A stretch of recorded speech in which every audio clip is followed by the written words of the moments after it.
আসসালামু আলাইকুম, সবাই কেমন আছেন? আশা করি সবাই ভালো আছেন। আলহামদুলিল্লাহ আমিও ভালো আছি। বর্তমানে সবজির যে দাম, মানুষ কিভাবে যে কি খাবে আল্লাহ তাআলাই সব ভালো করে জানে। সকালবেলা নাস্তা করার পর আমার শাশুড়ি বলল যে চলো একটু শাক নিয়ে আসি, কারণ আমাদের শাকটা আসলে খুব বেশি খাওয়া হয়। তো এখানে কিছু এলাঞ্চা শাক ছিল আর কি, আমাদের বাড়ির পাশেই এটাকে চক বলা হয়, চকে। তো ভালো ছিল খারাপ ছিল সব মিলে যেগুলো ভালো ছিল ওগুলো নিয়ে আসছি। আর এখানে আধা কেজি কচুরমুখী ছিল। আসলে আমি একটু বাহির হয়েছিলাম, তো কচুরমুখী নিয়ে আসছিলাম আমার দেবরের সাথে গিয়ে, আর বেগুন নিয়ে আসছিলাম। এত দাম দেখে আমি আধা কেজি নিয়ে আসছি, বেশি আনি নাই। মানে সবজি যে এত পরিমাণ দাম, মানুষ খাবে কি করে? আসলে যারা মধ্যবিত্ত তাদের কিন্তু একটাই সমস্যা, এই যে সবজি তারা কিন্তু বেশি পছন্দ করে, সবজিটাই খায়। তো ওইটারই যদি এত দাম হয় তাহলে খাবে কি? আলু, যে আলুটা আগে এত দাম কম ছিল, মানুষ খেত, সেই আলুই এখন 60, 65, 70 টাকা করে কেজি। তো এইটাই তো মানুষের সবচেয়ে পছন্দের খাবার। বা কোনো তরকারি না থাকলে আলুটাই খাবে, আলু ভর্তা খাবে, আলুর তরকারি খাবে, বা আলু দিয়ে একটা কোনো তো কিছু খাবে। সেটারই যদি এত দাম হয় তাহলে তরকারির দাম কত হবে? এখানে আমার ছেলের জন্য অল্প একটু মিষ্টি কুমড়া ভাজি আমি করে নিচ্ছিলাম। ও তো আমাদের যে তরকারিটা রান্না করবো ওইটা খেতে পারবে না আজকে। ছোট মাছ দিয়ে আমি কচুরমুখী রান্না করব। তো ওর জন্য মিষ্টি কুমড়া অল্প একটু ভাজি করলাম, একটু হলুদ আর লবণ দিয়ে। তো এখানে মিষ্টি কুমড়া ভাজিটা আমার হয়ে গেছে, নামায় রাখলাম।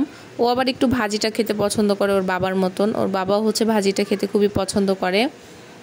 আর এখন রোদই ছিল, এর পরের দিন থেকেই তো বৃষ্টি শুরু হয়। বৃষ্টিতে তো অবস্থা একদমই খারাপ হয়ে যায়, সব কিছু ভিজে টিজে। আর এখানে এখন কচুরমুখী তরকারিটা বসাবো, একদম ছোট মাছ দিয়ে রান্না করব কচুরমুখীটা। বড় মাছ ছিল না, ফ্রিজে শেষ হয়ে গেছে। তো এখন কি দিয়ে রান্না করব? মাছ ছাড়া তো ভাল লাগবে না। তাই এখানে ছোট মাছ ছিল, এগুলাই কষায় দিয়ে এর মধ্যে কচুরমুখী দিয়ে দিব, যেহেতু অল্প কয়টা কচুরমুখী আর কি। আর এর মধ্যে রান্না করব ভাবছিলাম অন্য একটা কিছু। তারপর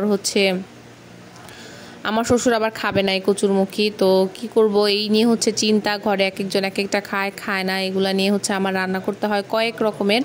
আসলে যেহেতু ঘরে বাচ্চা আছে, মানে বয়স্ক মানুষ আছে, আবার আমরা আছি, আমাদের তিনজন মানে একই রকম মানুষ না আমরা, কিন্তু এখন বয়স হয়ে গেলে মানুষ সব কিছু খেতে পারে না। আবার যারা ছোট বাচ্চা তারাও সব কিছু খেতে পারে না, কিন্তু আমি, আমার শাশুড়ি, আমার হাজব্যান্ড সব কিছু খেতে পারি। আমার আমার দেবর, আমার ছেলে আর আমার শ্বশুরের জন্য দেখা যায় পদে পদে করতে হয়। ওরা আসলে এটা খাবে না ওইটা খাবে না, এর জন্য। তো এই তো গেল। তারপর আমার শাশুড়ি ফ্রিজে মুরগি ছিল, দেশি মুরগি, আমাদের পালা মুরগি 3টা মুরগি আমরা জবাই দিয়ে ফেলছি, কারণ মুরগিগুলো কেমন জানি করতেছিল। তো মরে যাওয়ার থেকে তো জবাই দিয়ে ফ্রিজে রেখে দিয়েছিলাম। তো ওইটাই পেঁপে দিয়ে রান্না করব। তো আজকে আমার দেবর বলতেছে ঝাল ঝাল করে খাবে, শ্বশুর বলল মশলা কম দিয়ে খাবে। এখন তো পড়ছি আমি মুশকিলে যে আমি কিভাবে কি করি। তারপরে যাই হোক, একটু হালকা ঝাল দিয়ে রান্না করছি, না হলে তো ভাল লাগবে না, যেহেতু ছোট মুরগি, বেশি বড় না সাইজের। তো পেঁপে দিয়ে দিলাম, আর মুরগির মাংসগুলো দিয়ে দিলাম একসাথে দিয়ে। এটা ভালো করে কষাইতে দিব। কষানোর পর একটু ঝাল ঝাল হয় না বেশি একটা, তারপর খেতে মজা হয়েছিল অনেক। আমার ভিডিওটা যদি আপনাদের ভালো লেগে থাকে অবশ্যই একটু লাইক কমেন্ট করে দিবেন, এবং যে যেখান থেকে দেখে থাকেন অবশ্যই আমার পেজটা একটু ফলো করে দিয়ে আসবেন। আর আমার রান্নাবান্নার ব্লগ ভিডিওটা আপনাদের কাছে কেমন লাগে একটু কমেন্ট করে জানিয়ে দিবেন। আজকে এই পর্যন্তই, সবাই ভালো থাকবেন, সুস্থ থাকবেন।